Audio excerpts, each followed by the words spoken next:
បាទសួស្តីប្រិយមិត្ត SK Media ទាំងអស់គ្នា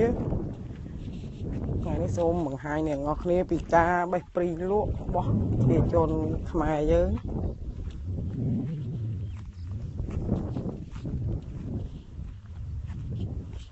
ចាំបាច់ឈប់បេះអីបាទអត់មានបាឡងអូបេះបានច្រើនដែរតាចាំបាច់ឈប់បេះហ่าអូមើលព្រីងទេបាទផ្លែឡើងប៉ុនអីទៅលក់អីអំពេញអញយកលក់អំពេញណាស់ស្មៀតបានណាបាទវាមិនតងផ្លែច្រើនអំពេញហើយមួយថ្ងៃបានប៉ុន្មានអីបាទបានណាគេលក់បានប៉ុន្មានបាន20000ទេចាជីអីមកអូដឹង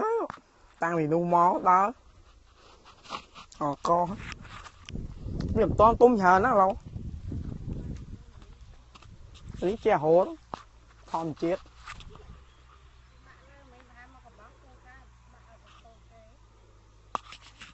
លេវាខ្លះទៅនេះគឺដើមព្រីងផ្លែទុំបងប្អូនណាចង់ឃើញដើមព្រីង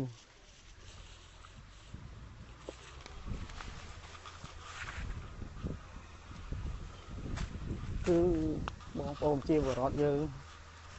ចំណេះវិការងារគាត់បានមកបេះហើយគឺផ្ទះគាត់នៅឆ្ងាយពីកន្លែងចំការព្រីង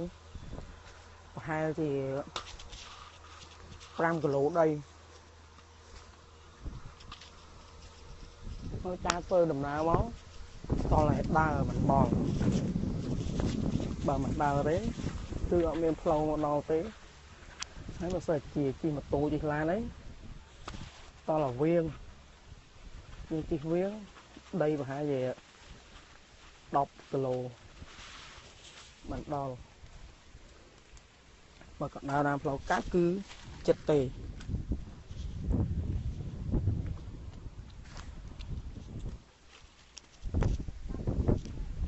បាទអរគុណប្រិយមិត្ត SK Media របស់គ្នា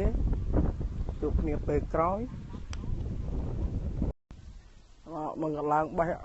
លើ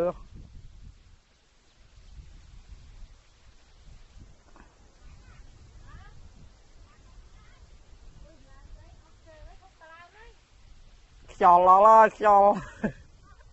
ហើយឡើងបេះមើលសស្អីដល់ព្រីងអញ្ចឹងសឹកទៅព្រីងមើលតអល្អដល់ព្រីង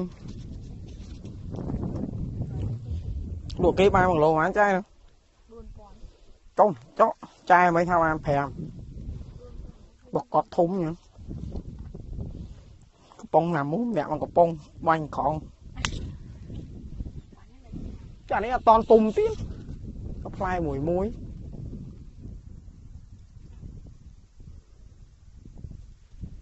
មិនស្រួលទេអ្នកហូបចេះថាស្រួលពេលអ្នកបេះមិនដឹងអ្នកបេះកាច់មេឃអស់លីងទៅវាទុំវាអត់ SK Media